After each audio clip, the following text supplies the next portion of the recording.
Hello everyone, welcome back to my channel. Today's video is the Never Seen It series where I give you my thoughts and opinions about movies that I've never seen before in my entire life. Do I love them? Do I hate them? But most importantly, do I recommend them to you? Now, usually this is where I say there's a best and there's a worst. However, I just realized that I forgot to pull a best and a worst. I'm not really sure why. It's not like I haven't done this video lately, but I just forgot to do that.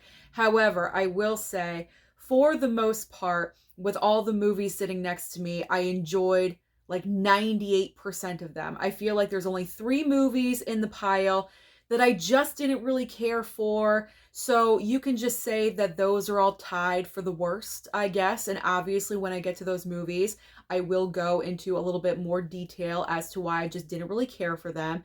They're pretty much all for the same reason, believe it or not, but I will get to that.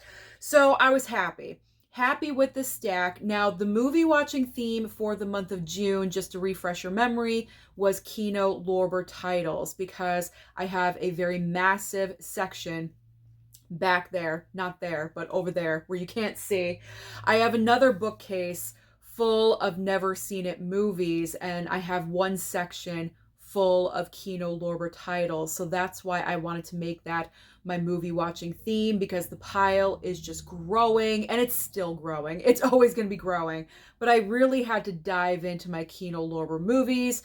So that is what I watched in June. So now let's get into this.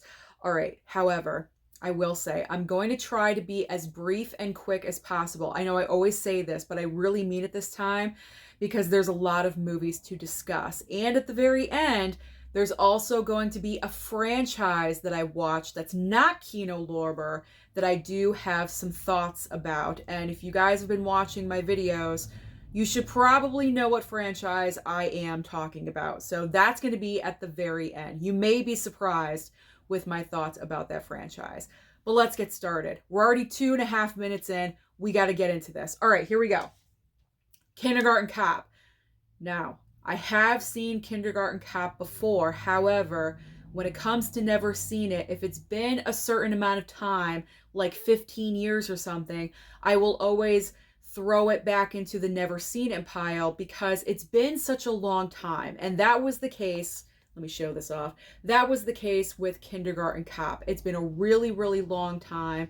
But you know what? Watching this movie was such a great revisit. This is one of Arnold's best action combined with comedy movies. It's just so good. He's so amazing with the kids, and all the kids have their little different personalities, and it's just a fun movie. So this was great. I'm so happy that I upgraded this one to the 4K. It looked very nice, and so this was a great revisit. So I'm happy I did pick this one up. You can't go wrong with Arnold, baby. You can't. All right, so the next two I'm going to combine because they're the same universe, okay? So we have the 4Ks. Yes, I'm that OCD. I'm going over the 4Ks first, then the Blu-rays. Just let it go. I know, I can't help myself. I'm very organized. So I'm talking about Hannibal and also Red Dragon.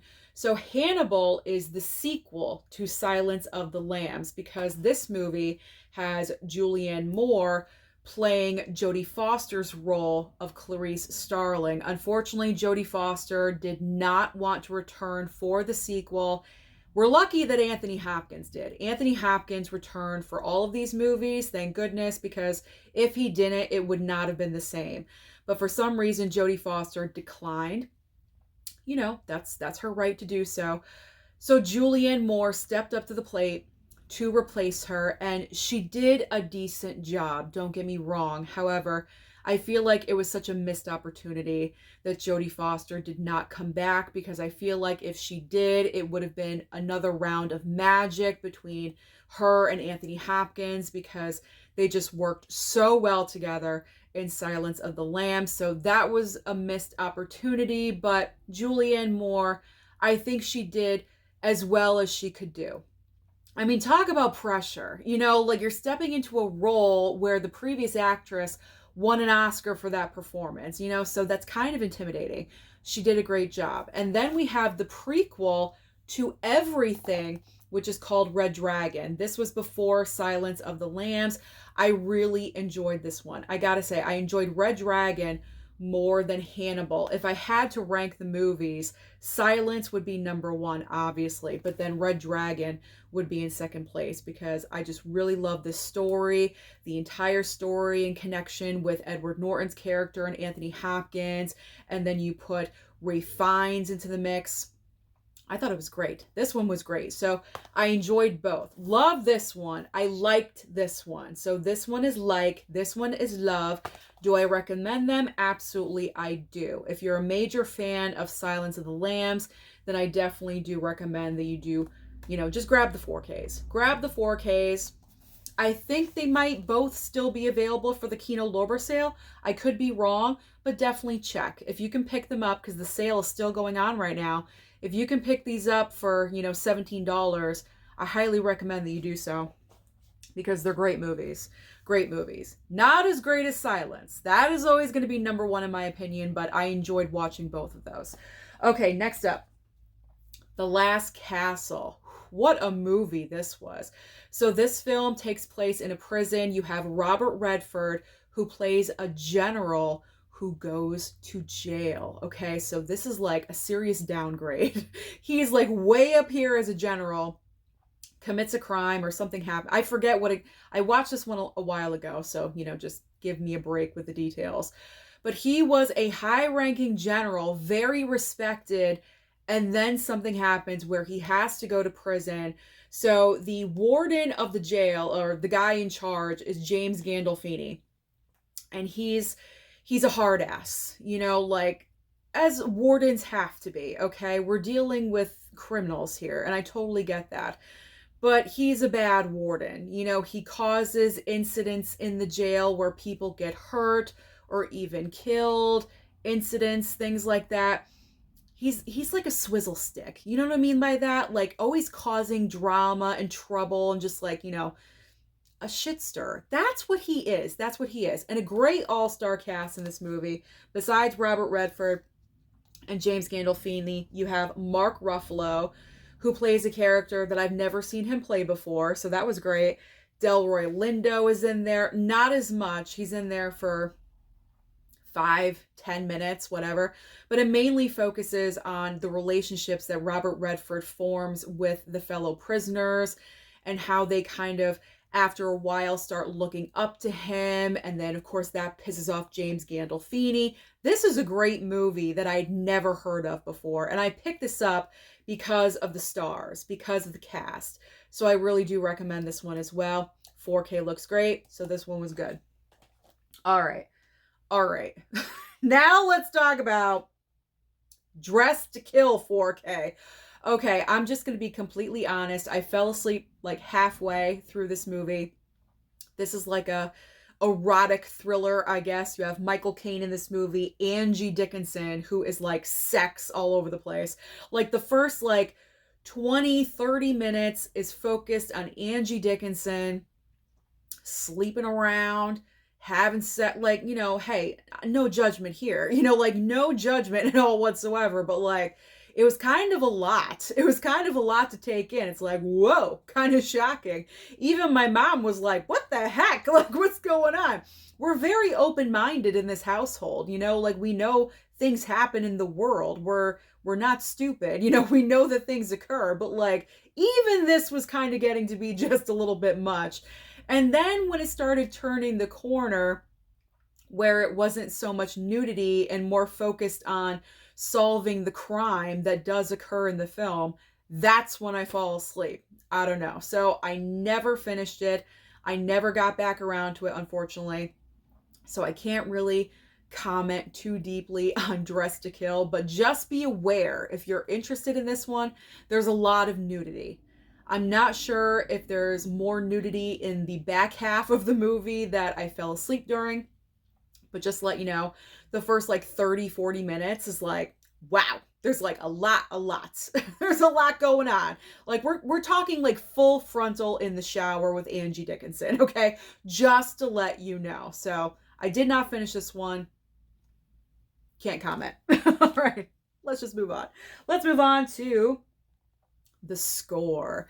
So we have Edward Norton again with Robert De Niro, Marlon Brando, and also Angela Bassett. Now, Angela Bassett, like, is barely in this movie. She plays the girlfriend, or the girl that is seeing Robert De Niro. And Robert De Niro in this movie is a thief. He's a thief.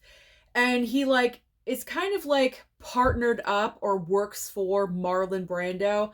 I got to admit, Marlon Brando is not in the movie all that much. However, he's in the movie more than Angela Bassett. So that, if that says anything, I don't know. But they kind of like have a partnership with the thievery. You know, it's kind of like Marlon Brando sets up the jobs for Robert De Niro to do, and then Robert De Niro goes in, pulls it off, and then they like share it, I guess, or something.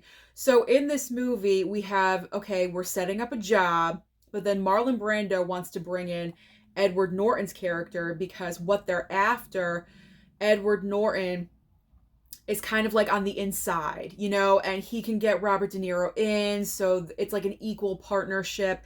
And it turns into a movie of who can you trust? Can I trust you? Is this going to go okay?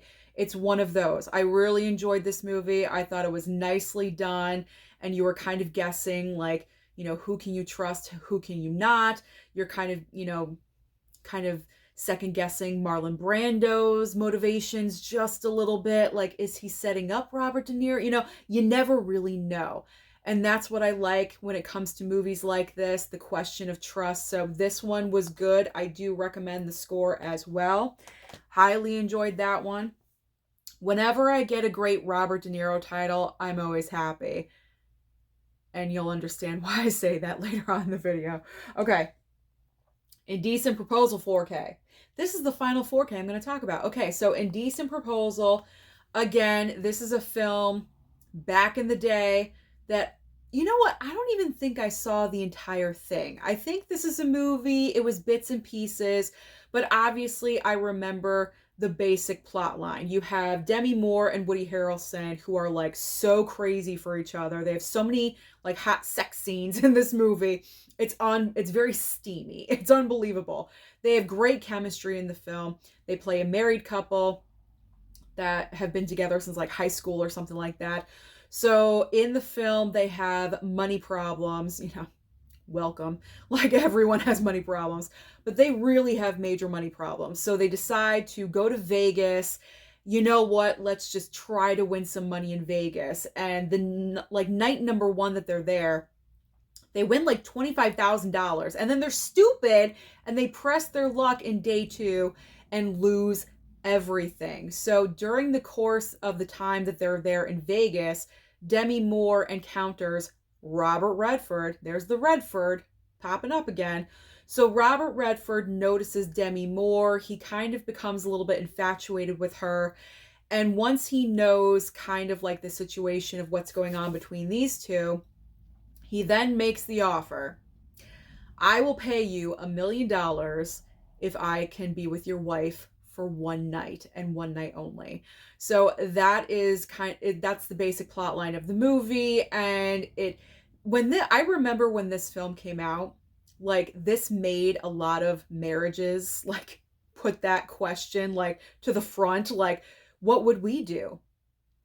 I mean, it's kind of an intriguing question, you know, like, would you allow your spouse to sleep with a stranger for $1 million? And, you know, it's like the fallout and everything. And that's what this couple of Demi Moore and Woody Harrelson experienced, because obviously it happens. Otherwise we wouldn't have a movie. So obviously she does that. And the marriage, you know, kind of, well, it just really breaks down because Woody is like having a heart attack and he can't handle it.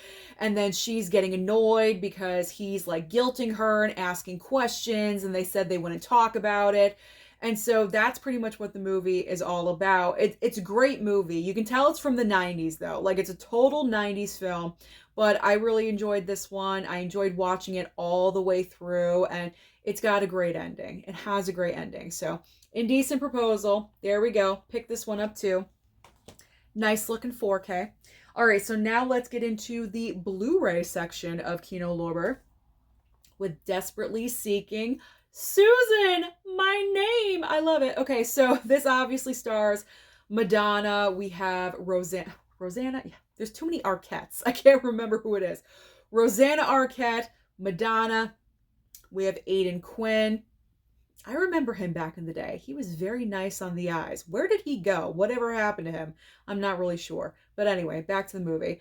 So this was fun because you know me, I'm a sucker for any 80s movie, and this was from 1985. And this is all just like a mistaken identity film between these two. For some reason, Rosanna Arquette is like reading, like the personals in the newspaper when that occurred back in the 1980s, when we had that, like the personal section. And she becomes infatuated with this one ad, that happens like over and over and over again. And she figures out it's for Madonna. So she kind of like follows Madonna around, and she kind of like takes her persona just a little bit. And it's like mistaken identity because people are after Madonna's character, so then they think it's Rosanna Arquette, so then she's targeted. It's a whole thing. But it was a great movie. I enjoyed it. It's not going to change your life. It's not going to rock the world or anything, but it doesn't have anything major to say. But it's an entertaining 80s film. And Madonna is pretty much just playing herself. And that's why she's so good in the movie. That's pretty much why Madonna is great in movies where she's playing herself. This movie, A League of Their Own. I think there's one other film where she just pretty much is herself, and she's a great actress. So this is one of Madonna's better roles, I will say. So I really enjoyed that one. All right. This is number one of I did not enjoy. I hate saying it. I really do. It's Sly. I love Stallone. You guys know this. But this is just bad. This was I was looking up on IMDb after I saw the movie because I watched it. I said, you know what? I didn't really care for that one. Let me see what other people have to say about the film. So I went over to IMDb, looked up this movie, looked up like the user reviews, and like the majority, like 85% of the reviews actually like this movie. Why? I really have to question your sense of humor if you love this movie. I'm sorry. If you love it, I'm so happy for you. I really, really am. Stallone is my man. You know this. I love him. I adore him. I respect him. I really, really do. But not when it comes to this. I really, really don't. This was like his attempt to do comedy. As we all know, he's Rocky, he's Rambo, he's Expendables. He's all about guns and fighting. Not this. This was awful. This was like a parody of being in the mob, and it was just plain awful. I know it's supposed to be funny. I don't think I laughed one time. And this is like an all-star cast. There's tons of people in this movie. You have Kirk Douglas right in the beginning of this movie. Kirk Douglas. You have Chaz Palminteri. Marissa Tomei's in here. Tim Curry, and I love Tim Curry, but he has a very small role at like the very end. Kurtwood Smith. I mean, you have so many people in this film. You would expect this to be really, really great, but it did not work. So this is movie number one that I just did not care for. Sly, don't do comedy anymore, okay? It was this, and what else did you do? Stop or my mom will shoot? No. You don't do comedy, okay? Stick with what you know. Stick with what you know. Fighting and guns and things like that, and you will be okay. Not this. Not this, okay? We're just going to put that down. So that's movie number one that I just did not really care for. I don't absolutely hate it, but it's like bottom of the barrel. Like, if I had to do a Sly ranking of all of his movies that I've seen so far, that would be at the very bottom. I did not care for it. All right, moving on. We got The Crucible with Winona Ryder and Daniel Day-Lewis. This is based off of the stage play. And this is all about like Salem, witch trials, that kind of vibe, things like that. You have Winona Ryder's character. Who is she? Abigail? Right? Yeah. Abigail Williams. It's coming back to me now. Abigail Williams. She is in love with Daniel Day-Lewis's character. of, oh, what's his name? Trying to look it up. Anyway, she's in love with Daniel Day-Lewis's character, and they have like a brief little thing, but he's married. He's married to Joan Allen's character. And so because Winona Ryder's character of Abigail is trying to like get him back to her, they start kind of like, her and like the other teenage girls in like the community start trying like, kind of, it's not witchcraft, but it's like borderline, you know, it's like, it's right on the edge, like spells, potions, things like that, like love spells and you know, weird stuff like that. And so like people in the community start realizing what is happening, so then people are getting accused of witchcraft, and everything just starts going stir crazy. And that's pretty much the plot. That's pretty much everything. I apologize if I was not that great with the description, but I did watch this like 3 weeks ago, so I was trying to remember. But I do remember I enjoyed this. I'm familiar with the story, and when it comes to like Salem and the witch trials and things like that, I do remember my parents and we took a trip to Salem, Mass. Very easy because we're here in Connecticut, so it's just very easy drive up there. And we did like the entire tour of like the witch trial. So I've always kind of been fascinated with that aspect of history, and this is a part of that. So I enjoyed watching this movie. So if you are into that kind of history as well, then I would definitely recommend that to you. But if you're not interested, then I would just bypass it altogether. All right. Because there's some points where it's kind of long-winded just a little bit, but because I'm into it, it kept my attention. But if you're not into, you know, that kind of stuff, then I think you may want to bypass on that one. All right, next up. The Burning Bed. The Burning Bed with Farrah Fawcett. Okay, so this is based on a true story. This actually happened. This is all about the character that Farrah Fawcett plays. She gets married very young to kind of like a high school sweetheart, you know, kind of situation. They get married very young. She's very infatuated. He's very good looking, you know, all the right things. But what she does not know and soon finds out is that he's very, very abusive. And this is what the movie is all about. Shows the abuse. Of course, they're having, you know, like 3 children together. And it's kind of like the push and pull dynamic of this abusive relationship, her leaving him and then going back. Of course, his parents are involved.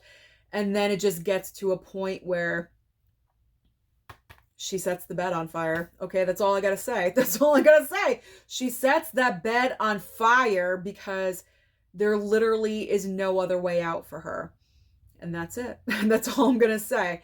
This was such, I remember this. I remember when this happened, and, you know, obviously no woman should ever have to go through what this woman went through. It was absolutely horrific. But Farrah Fawcett was amazing in this movie. I haven't seen a lot of what Farrah Fawcett has done. I haven't even seen the original Charlie's Angels. I mean, that's really bad. But I haven't seen a lot of what she's done. But this was so good. I think a lot of people agree that this is probably one of the best things that she ever did in her entire career. So if you like true stories, this is kind of like TV movie of the week. In fact, it might have been. I think it was. And then Kino Lorber just turned it into, you know, a straight up film. But I think this was an actual TV movie of the week. So if you enjoyed those, if you remember those from back in the day, then this is right up your alley, because this is a great, not great true story, but it's a great portrayal of this true story. There we go. So I enjoyed that one. All right. Ooh, I think we're on to not so fond of it number 2. It's Pretty Baby. Pretty Baby. So I picked up this one at Bull Moose with the Steelbook crew. I picked up a stack of Kino Lorber titles. I was so excited. And obviously, I'd never seen this one before. And this has a very young Brooke Shields in the movie. And this is all pretty much taking place in a brothel. She's a very young girl. She's like 12, 13 years old, being raised in a brothel. Her mother is Susan Sarandon, who is obviously a prostitute in the brothel. And it's kind of like a setting where like everyone is raising the kids. It's like kind of like a prostitute brothel commune, if you will. Like all of them are involved in raising the children that are there. It's a very messed up situation. But I do remember hearing about this movie a while ago. There was a lot of scandal that went along with this film because there's a scene where young Brooke Shields here, 12, 13, is like completely nude up top. Now, granted, she didn't have anything to look at because she's so young, but still, like, you know what I mean? Like, you don't do that. You couldn't even do that now. Not at all whatsoever. But this was a completely different time. This was what, 1978 when this movie came out. And my face is starting to get red. Just go with it. But what happens in the movie is that her mother kind of abandons her. Susan Sarandon, hits the skids, kind of abandons her, leaves her in the brothel. So then she's trying to like fend for herself, starts working. And there's a character in the movie played by, what's his name? I can't find his name. David Carradine, I think. Keith Carradine. Not David. That's Kill Bill. Keith Carradine. Sorry. Keith Carradine in this movie. Him. Right there. He's throughout the film. And what's really gross is that he's clearly like in his 30s, probably like young 30s, and becomes like infatuated with her. He wants to marry her. And it's like, you're marrying a 12-year-old, like, you know what you're doing. It was just very awkward. And this movie could, like I said, could never be made today. It's just breaking so many laws and so many rules. And I was not the biggest fan of it. I think the director was all about the art aspect of making this film, I guess. Apparently, when this movie was originally released in Europe, it was like huge. It was a big hit. Everyone loved it. But then when it came to the US, no one liked it. Like, it was shunned pretty much. Like, no one was a big fan of it. And I can see why. I definitely can see why, because there's a lot of ick. There's a lot of ick factor in this film. But I wanted to give it a chance because, Brooke Shields, I didn't even know Susan Sarandon was in the movie when I picked it up. So that was a surprise. But it's ick. It's filled with ick factor. So, yeah, I'm going to keep it, obviously. But rewatchability, not that high. I do have to admit. So that's movie number 2 that I just did not really care for. I'm just not that into you. Okay. All right. Next up is I'm Dangerous Tonight with, what's her name? Majken Amick? I never know how to say her name at all. I do remember her in other movies that I've watched previously. So this movie is a fun horror film. You have this girl right here, young, beautiful. She's in college, I believe. Anthony Perkins is in this movie as well. And that's part of the reason why I picked it up, because I wanted more Anthony Perkins. But he's like barely in the movie. Whatever. So this beautiful girl in college, there's like this red, the entire plot of this film is so ridiculous. There's like this red fabric in like the beginning of the film that's like cursed. Okay. So if you like wear the fabric or if you touch it, you turn into a killer, you turn psycho. It like completely takes over your personality, whatever. So eventually she comes across it. I think she makes it. She makes it into this like hot red dress and she wears it and she completely changes personality. She's very much in her normal life, like quiet as a church mouse, like she's very subdued and does the right thing, goody two shoes, if you will. But when she puts on the red dress, completely different. Like 180. She's going after her cousin's boyfriend, completely making out with him, like grinding up on other guys. This is during an entire dance sequence that I'm talking about right now. So it's completely different. That is what this movie is all about. A red dress. A red dress changes your personality and you become this like psycho murderer or whatever. That's what this is. I don't want to go any further because I'll start spoiling things and I don't want to do that. I'm trying to be brief. So yeah, avoid a red dress, avoid red fabric, because it could turn you, change your entire personality. That's what this is. It's a fun slasher, I guess. I guess I would put it into the slasher category. It's just stupid, dumb fun. That's what this is. So I had fun. I had fun with it. There's just really not a lot to talk about with that one because the entire concept is just so ridiculous. So I'm dangerous tonight. If you don't get it, you're fine. You're absolutely fine. But if you do, just know what you're walking into just a little bit. All right, next up is No Mercy with Richard Gere and Kim Basinger. This one was just okay. Sorry, I have an itch. This one is just okay. I wasn't like overly thrilled with it. I don't know. Like maybe I was in the wrong mood when I watched this movie for some reason, but I don't know. I just wasn't overly thrilled with it. You have Richard Gere who plays a cop and his partner gets killed during what? I barely remember this movie, I gotta be honest. Like they're trying to bust someone and he gets killed during that. So Kim Basinger plays like the girlfriend of the bad guy that Richard Gere and his partner were trying to get. Following me? I hope so. So the partner's dead. So then Richard Gere kind of like takes Kim Basinger and just like runs away with her. Trying to like get the bad guy. I don't know. I just wasn't overly thrilled with it. They barely had any. I didn't see the major chemistry between these two. I don't know. I wasn't the biggest fan. It's not in the bottom of the pile. It's not with Pretty Baby and it's not with not with Oscar, but I don't know. I think I have to rewatch this one.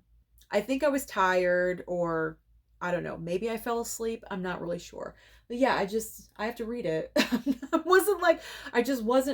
I'm not giving a glowing review of this because honestly, I'm having a difficult time remembering my feelings about it. Yeah.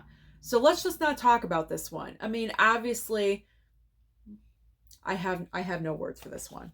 So we'll just put that one down. I apologize. I shouldn't have even talked about that one because it's not memorable for me. I didn't think it was that great, but maybe I need to give it another chance. There we go. So we're just going to put that one down and move on to the next title. Ooh, I do have things to say about this one.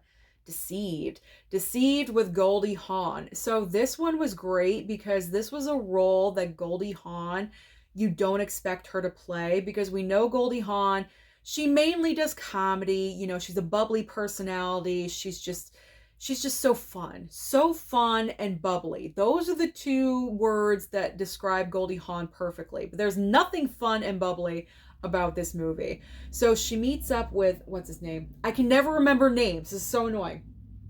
When it comes to filming, I never remember names. John Hurd. Okay, she meets John Hurd right in the beginning of the movie. It's a very quick romance. They get married. And then she realizes, like, do I really know who my husband is? It's one of those movies. This was good. This was good. I really enjoyed this one. Like I said, Goldie is completely different in this film. She's scared. She's frightened. She's investigating. She's running around. They have a I believe a daughter. They have a child together. So she's trying to protect her daughter at the same time. This was a great movie. I really do recommend this one. If you want to see Goldie do something completely different, then there we go. Pick up Deceived, because that was a good one. All right, now we have corny fun with Deep Rising. So this one is fun because you have like deep sea monsters that you don't really know what the heck they are. Okay, so you have like this boat. You have Treat Williams, right? Yeah, Treat Williams and like this supporting cast on this boat. They are going towards a certain destination, but Treat Williams and like his little crew, which is like 2 people, don't really know the intentions of the passengers on his boat. They're just offering up a way to get over there, if you understand what I'm saying. So then come to find out, there's like this large cruise ship, okay? And these 2 boats and the people on them are connected. That's all I'm going to say. And while all this is going on, you have these like deep sea monsters that are coming up and just annihilating anyone and everything in their path. And this was a great, cheesy, fun, good time because it's a nice alternative for an ocean movie. You know, usually ocean, automatically you think shark, you know, shark film, cheesy shark movie. But not this. This is a deep sea monster. Like, you don't really know what the heck is going on. It's unlike anything that I've seen before, okay? So it was kind of refreshing. It was very different.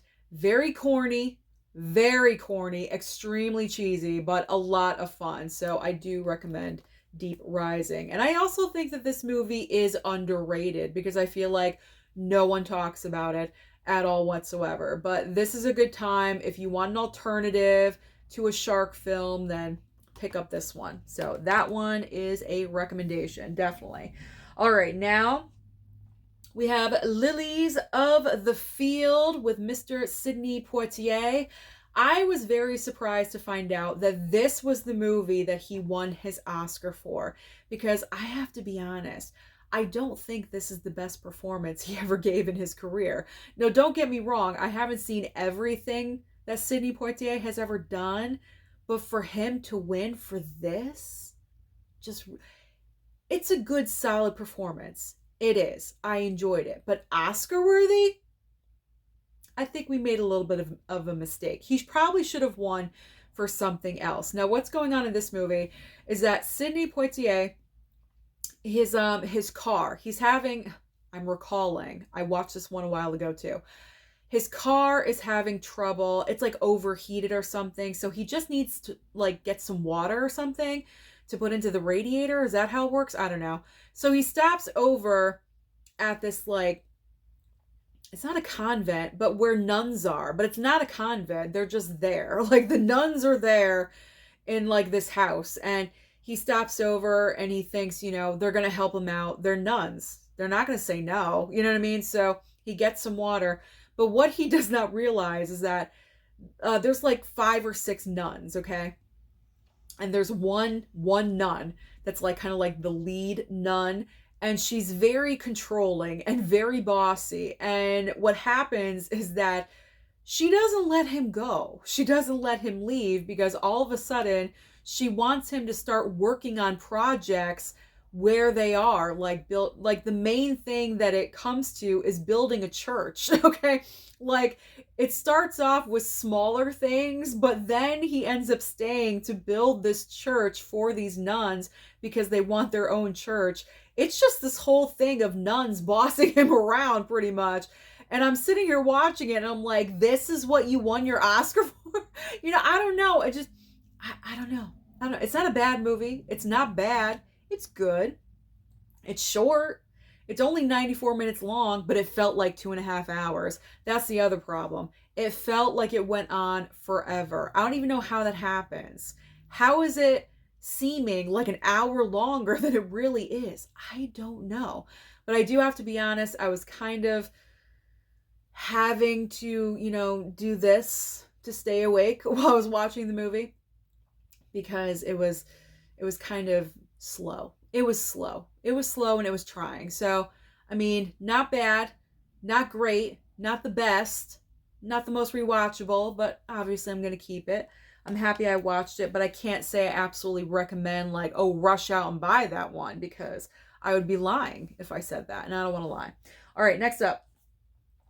Nice little horror slasher called Happy Birthday to Me. This one was a lot of fun. I enjoyed this one. You have like a group of college friends. What are they called? They have like this certain nickname. Like the something 10. I don't know. They're like the cool group in school. There's like 10 of them and they're all like dating each other. They always go out together, partying and things like that. And like everyone looks up to them and everyone wants to be like them, whatever. They're the cool crew in school. So it's about these 10 college kids that are targeted. They just start getting slaughtered like one after the other. And the reason why it's Happy Birthday to Me is because It's kind of like the lead girl that we're following, the final girl of the movie, I guess. It's her birthday. It's her birthday, so that's why it's called Happy Birthday to Me. But this one was a lot of fun. This was like the most fun slasher I've watched in a while that I've never seen before. This is from what? 1981. This was a good one. There was a lot of great kills in here, and it shows what you can do with so little of a budget, because you can tell there's nothing high tech at all about this movie whatsoever, but just great, good slasher fun. So this is a great recommendation, maybe kind of underrated for a horror film, possibly, I don't know. I think a few people talk about this movie, but maybe not enough. But what was really frustrating was like the opening scene where one of the 10 is supposed to go and meet up with the rest of the crew, and she's like getting attacked in her car, and the killer is like after her. And what is she? It's like bad choices and dumb decisions. That's what I say all the time. And this is absolutely an example of this cliche. So this girl is like running around this garage, and instead of like hauling ass and getting out of there, she's like, and leaning up against the pole and catching breath. You don't got time. You don't have time for that, to catch breath. You got to haul ass and get out of there because he's going to kill you. Like bad choices and dumb decisions like that are pretty much throughout the entire movie. But you know what? If you toss that off to the side and just accept it for what it is, good movie. good, solid slasher. So that's a good one. I had fun with that one. All right, 4 more to go, and then the franchise that we're going to talk about. Okay, up next is a comedy. We have Gone Fishing with Joe Pesci and Danny Glover. So they play like lifelong best friends. And when I say lifelong, I mean like pretty much from the womb. Okay, like best friends. They do everything together. They live right next door to each other. Their children are best friends. They celebrate holidays together. Like, they are best friends through and through. And the major hobby they have in common is going fishing. They live for it. So in this movie, they're like going to a competition or something, and I don't know. It's like this whole like road trip kind of thing, and then like a murder happens, and like circumstances occur where these two get involved where they don't need to be involved, and it's one of those where like nothing goes right. Nothing goes right. Everything that these two do, anything that they touch, they're gonna mess up. Guaranteed. It's one of those movies. This one was okay. It was okay. I wasn't laughing consistently throughout the movie. There were a few moments here and there where I was really having a great time and laughing, but then others I was like, it's okay. Like kind of uneven with the comedy. I'm not really sure why. I love when Joe Pesci does comedy. I think my favorite of his is My Cousin Vinny. I love that movie to death. That needs a 4K, by the way. I love that movie so much. I mean, this has no comparison to My Cousin Vinny at all whatsoever. But I love when Joe Pesci goes outside of the box, away from your typical mob movie, and does a random comedy like this, or Lethal Weapon, like reuniting with Danny Glover. But this was just okay. Just all right. So I'm not going to fully recommend this one to you, but it was a good time. It was enough of a good time. All right, now we have 2 Days in the Valley. And I was thrilled to get this with a slipcover, because this is an older title. This is from 1996. So nice slipcover on here. And I picked this one up because Charlize Theron is in it. And I love Charlize. I got to have more movies of hers in my collection. So amazing all-star cast here. You got the Spader. Hello, James Spader, who always plays a great evil villain guy. Terry Hatcher. Eric Stoltz, great actors, Danny Aiello in this movie. And this is one of those films where you have like multiple storylines going at the same time, where they're all connected somehow. They all connect at the very end, and when you get there, it makes sense and it plays out and everything wraps up. What's involved in this movie, I'm going to just be very brief. There's murder involved in this movie, like murder for hire. There's money, caps. There's one element of this movie, though, that really bothered me because, what's his name? Again, I can never remember names. Jeff Daniels. Jeff Daniels and Eric Stoltz play, cops, they're partners in the movie, and they're like prominent in the first half of the movie, Jeff Daniels and him, going to check out the crime scene, whatever. And then what really bothered me though is that like Jeff Daniels' character just like disappeared from the film. I mean, did I miss something? Did he die and I missed it? I don't know. It's just like he just vanished. It's like they just dropped his storyline completely.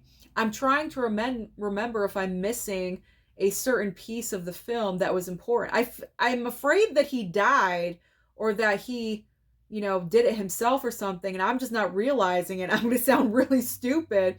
But yeah, he just like disappeared from the movie altogether. And that just like always like kind of like, bothered me a little bit. I'm like, well, where's Jeff Daniels? Because we just abandoned his character and his storyline. But overall, I enjoyed the movie. I mean, probably the best character. Charlize was good. Like, there's one part in the movie where Charlize and Terry Hatcher have a major, like, knockout, drag-out fight, which is entertaining. That was a good one. But you can't beat James Spader. I think James Spader is the best part about this movie. Like I mentioned earlier, he is just... when he gets to be evil and bad, that's when he's at his best. He's a great villain. And he is a great villain in this movie. So, 2 Days in the Valley, I enjoyed watching this one. And when I watch it again, I'm going to pay a little bit more close attention to Jeff Daniels' character. Just make sure what happened. Just to make sure what happened. Because I'm not recalling at the moment. Okay. The Good Son. I mean, come on. I've seen this, but it has been a while. But this was a great rewatch. Macaulay Culkin, this is evil Macaulay Culkin. He wanted to do this movie because obviously his name is so attached to Home Alone. He wanted to do a role completely different from Home Alone and all of the other, great kid characters that he was playing at the time. And he wanted to prove that he could do something completely different. And he does in this movie because he is evil. You have Elijah Wood in the movie as well that has to go and live with his cousin, played by Macaulay Culkin. And he's starting to realize that there's something wrong with his cousin. He's not as good as he pretends to be, and events happen that are just too coincidental to not get tied back to him and everything. I mean, this is a good movie, but it's unnerving. It really is, because kids, like, I don't know. Sometimes you can trust them and sometimes you can't. I mean, this is an extreme, absolutely. But like, I don't know. Like, you got to be careful with kids sometimes. You got to be careful with kids. I mean, he's like a criminal mastermind in this movie. But I do have to say, Macaulay Culkin does give a great performance in this film. He was such a great actor. He still is, but he was so good when he was that age. But this is a great movie, and it's nice and short. It's only 87 minutes long, and yeah, I think the last time I saw this movie was maybe the early 2000s or something like that, so it was nice to give this a rewatch. And the final Kino Lorber title that didn't really do it for me, unfortunately, it is a Robert De Niro title. It is called The Last Tycoon, and this is a recent release. It came out, I think, a couple of months ago. And pretty much what's going on in this movie is, now this is a period piece. This is going on in the 30s. Okay, so we're in the 30s in Hollywood. And Robert De Niro is like the head, not the head, but he like runs a studio in Hollywood. He makes all the big decisions, and he's always, watching the movies as scenes are being shot, and he gives notes, but he's not like the director or anything like that. He just is giving his opinion, and, he keeps everything going and in line. He's an uppity up in the company, but he's not like the president. He's not like the head or anything like that, but he's very, very high up. So that's like one aspect of the movie. And then the other aspect is like he randomly sees this girl, this chick, one night, and she kind of reminds him of someone that he, not to quote the song or anything, someone that he used to know from the past. And so he becomes like infatuated with her and wants to meet up with her all the time. And then she's a tease in this movie, okay? Because she's going to see him and kind of giving him hope, and he's like falling for her, like absolutely falling for her 100%. And they have sex on the beach and everything, and he's assuming that they're going to be in this relationship. Come to find out, she's getting married to someone else. Tease, okay? Tease. Absolute tease. I hate women like that, okay? I really, really do. Like, you can't do that. You can't lead guys on like that. That's not right. So he just continues to be infatuated with her. And that's like pretty much the entire movie. I just felt like it was really drawn out because this is what, 123 minutes, so a little bit over 2 hours. And I was feeling it. I was really feeling the runtime with this movie a lot, and I just wasn't overly thrilled with it because there wasn't enough of other story happening to really keep me interested, because the focus was like so much on this girl that he was infatuated with, and it was just like, okay, like I don't even like her, like I don't even want to pay attention anymore, you know? So this wasn't the best watch for me, unfortunately. Out of all Robert De Niro, this is my least favorite by a mile, like. So not the biggest fan of The Last Tycoon, unfortunately. So I'm not going to recommend that to you. So don't go for Oscar, Pretty Baby, or The Last Tycoon. Okay, those are the three movies that I am not recommending. All right, so now let's very briefly talk about the franchise I watched, and that is the Omen franchise. Okay, I got through it. I was very happy that I got through the entire franchise because I wanted to watch the first Omen, which we know is a prequel to the OG of this franchise. And I know I probably didn't need to watch the OG, but I wanted to because I picked up this box set and obviously I'd never seen any of these movies, so I just wanted to, power through and watch everything. I gotta be honest. Because I'm always honest. I'm honest to a fault. And I have to say, this franchise is one of the worst, weakest horror franchises I've ever seen. Because the first movie, very strong, very unnerving. Again, a kid, we're dealing with the Antichrist, okay? The Antichrist at like 6 years old, very unnerving. You have Gregory Peck in this movie giving a great performance. So the entire concept of the film is great, unlike anything that we'd seen before at that time when it came out. So obviously the OG is the best of this franchise, but you just go downhill from there because part two, Damien is a little bit older. He's a teenager. He's in like a military academy, but they're really focusing in on like the business aspect of his uncle, played by William Holden. And I didn't really care for that, but the movie does have good kills. There are good kills in the movie, so that kind of saves it. So then we're getting into part three, where you have an adult Damien played by Sam Neill. Didn't really care for that one at all. I found it really, really boring. Nothing that special about it. Then you have part four, which is pretty much trying to, remake the magic of the first movie, but you're just substituting a female version of Damien, because the little girl in the movie is the daughter of Damien. Okay, so, all right. I didn't really care for that one either. And then the fifth movie of this box set is a complete, pretty much scene for scene remake of the first movie that is done so well. So what was the purpose of making a remake of that movie if you're not going to add in something different or something new to the table to make it just a little bit interesting? You know what I'm saying? You know what I'm saying? Like, what is the point? What was the point? So this is a weak franchise, absolutely. And then we have the first Omen, which I really enjoyed. So 2 out of 6, not really that great. That's weak sauce right there. To me, that is a weak horror franchise.